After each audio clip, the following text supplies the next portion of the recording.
Welcome back to my channel, Schizophrenia in My Family. Today, I'm going to talk about the risks that can increase the chances of developing schizophrenia. For the risks that are relevant to my sister, I will include what I've seen with her, why I think that it is relevant, and how it ties into my theory of hypersensitivity. This is an important and probably fairly long video, so I've broken it into two parts. I hope that it will help you to identify areas of risk in your lives and also for those of your children. Can't say that I have the solution to them, but obviously, an ounce of prevention is worth a pound of cure. Like with any illness for which we have a predisposition, we have to try to maximize our healthy living and to try to minimize and manage our risks. Lastly, if you or someone in your family does develop a mental illness, then you should not hesitate to contact your family doctor and mental health care providers to provide you with initial support to help you recover faster. I am not a healthcare professional. I'm just sharing my observations and ideas to help you make additional improvements in your lives. So let's get started.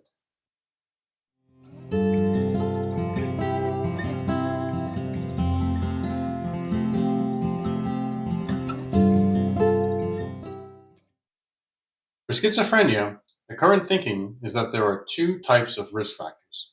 The first risk factor is the things that are not in our control or nature. These risks include things like our genetic predisposition, which mainly means that there are other people in our family who have had the illness. Scientists say a wide range of genes may be involved. My thinking is that this really describes the sensitivity that we have, which is inherited from our parents and are likely similar in our extended families. The second risk factors are things that we are exposed to and not in our control or nature.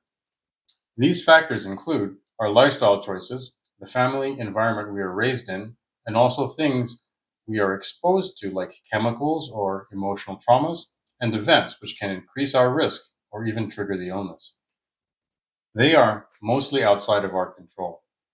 When looking at these risk factors, scientists like to compare identical twins since their genetic heredity is the same. If one twin has the illness, then the other twin has a 50% chance to also develop it, which is the highest known risk factor. This family environment is also shared by twins. The secondary risk factors for twins may also differ as they are due to lifestyle choices and events that can cause trauma, which can include life events, accidental events, and other forms of trauma. This helps to explain where one twin can develop psychosis and the other may not. Both twins are at higher risk due to their identical genetic heredity, but their life experiences differ, and that seems to determine whether the illness is expressed or not in each twin. Our genes may put us at greater risk, but they're not our fate. We'll start with the risks that I'm aware of from before birth that we have learned can make you more vulnerable to developing mental illness. Scientists have studied various populations and have found that pregnant women who are exposed to stressful conditions when they're pregnant results in an increased risk of mental illness for the children. These conditions can include things like malnutrition, environmental toxins, being in a war-torn region, experiencing traumatic or stressful events, or really anything that can cause the mother and baby significant stress. There's also evidence that when the mother and baby are exposed to bacterial or viral infections, then that can also be a risk factor for developing schizophrenia. Regarding my sister, my mom was sick with a cold or a flu when she gave birth. When my wife was pregnant with our first child, she warned me to drive more carefully and slowly and to never stress her out. And I kind of laughed about it at the time. Now, I realize that she was absolutely correct in her ask of me. I've learned so much about the risk factors for babies by experience from the birth of my three children. First of all, being born naturally versus being born by cesarean section is healthier for several reasons that we have discovered. Naturally born babies have fewer issues after birth and recover more quickly from the birthing process. They're more likely to be breastfed right away and have skin-to-skin contact with their mother. Another reason is that when the baby passes through the birth canal, that passage exposes the baby to some of the mother's microbes, which start the development of the baby's immune system and also help with the development of the microbiotic gut biome for the baby. Research has shown that the gut biome is responsible for up to 90% of the neurotransmitters that are used in the brain. The gut biome is being discovered to be another known factor in developing healthy or developing illness and allergies in general. This means that naturally birthed babies tend to have a stronger and healthier immune system. Today, in some birthing wards, when the baby is born by C section, they may transfer some of the mother's naturally occurring bacteria and pass it to the baby's eyes and mouth to give it the same benefit to start the healthy development of their immune system and gut biome. After birth, breastfeeding also helps to confer valuable immune enhancing elements from the mother to the baby. Once the baby is born, it is immediately given to the mother for skin to skin contact so it bonds properly and feels comfortable and loved. My sister, for example, was born in Guyana. As I mentioned, my mother was ill at the time, and so the hospital separated my sister from my mother after her C section for 2 weeks. I suspect that that separation caused my sister to become traumatized and contributed to the start of her hypersensitivity due to the lack of contact and bonding. I mean, if you're developing in the womb in close contact, feeling the heat and the warmth of the mother's heartbeat for 9 months, and then, just after being born, there's nothing, you'd naturally develop increasing sensitivity to find whatever sensation you can. This, I think, was a tremendous trauma at the start of her life. I mentioned this story to one of my sister's doctors a long time ago, and their response to me was, "Oh, she would never remember that." Needless to say, I never mentioned it to that doctor again. Most people would say, "Wow, that was extremely traumatic for a newborn." I think that the doctor simply lacks sufficient sensitivity or empathy to understand how the baby must have felt and how they could have been affected. Sensitivity and empathy are closely tied traits. Keep that in mind. Many people who suffer with schizophrenia know that. One of the biggest risk factors for developing schizophrenia is known to be family heredity. Statistically, they have found that your risk to develop the illness can be correlated to the closeness of the family member who has the illness. If a family member has it, your chances go up by 10%. If both your parents have it, then your risk goes up by 40%. If you have an identical twin, your chances are now at the highest risk level at 50% chance to develop the illness. It is very interesting to understand that even if you have no family history of schizophrenia, you can still develop the illness.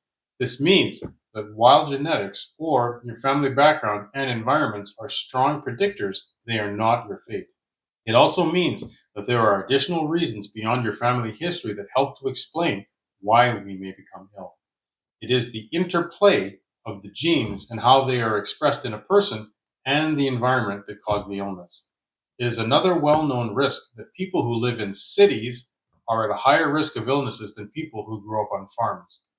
We know that in a city, we have more information to process in terms of sheer number and complexity of the things and people going on around us. In fact, the bigger and busier the city is, the higher the risk for the illness is. It is directly proportional. If you think about it, the sensory input and generally how busy it is around us is also directly proportional to the size of the city. A rural setting is the natural setting that humans evolved in, and there we find less persistent sensory stress. People are both less likely to develop mental illness in a rural setting and also recover faster from mental illness when taken from a busy city to a calm and peaceful natural setting. Another reason being in a rural setting is healthier is that on a farm we're exposed to far more diverse bacteria and viruses, which makes our immune system stronger, less allergic, more resilient, and contributes to our probiotic gut diversity. Scientists are starting to find out how important our gut health is for our mental health. If our guts are not healthy, then it's not too much of a stretch to think that our brains and mental health are also going to suffer. In a city, we tend to be more clean or perhaps too clean, which has negative consequences that we can see reflected in increased sensitivity or allergic responses. I myself have no food or environmental allergies, but I developed a sun allergy in my mid-30s.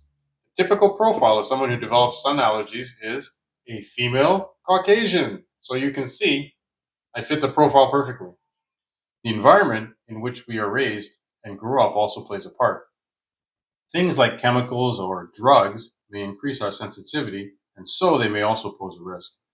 Drugs like marijuana can either make us more sensitive to sensations, or they can make our brains less able to process the sensation and input by damaging our brains and slowing down its ability to process information. You can see this in the brain scans of people who smoke marijuana. They have more dark regions and larger dark regions that have less activity. Other factors that can both increase or decrease our risk are things like diet and exercise. We can choose to live and eat well and exercise regularly to help reduce the effect of stress and our risk. This is something we already know. Additionally, if we eat poorly and if we don't exercise, we reduce our body's ability to handle stress and put ourselves at greater risk. Again, this is another difference between me and my sister. Her sensitivity and trauma were higher and mine was lower. I also had more healthy outlets to reduce my level of stress, and she had fewer. Thank you for watching, and I hope that you've learned a lot. In my next video, Risks Part 2, I'll continue to discuss the risks for developing schizophrenia. Please like and subscribe to my channel if you find these videos are informative and helpful.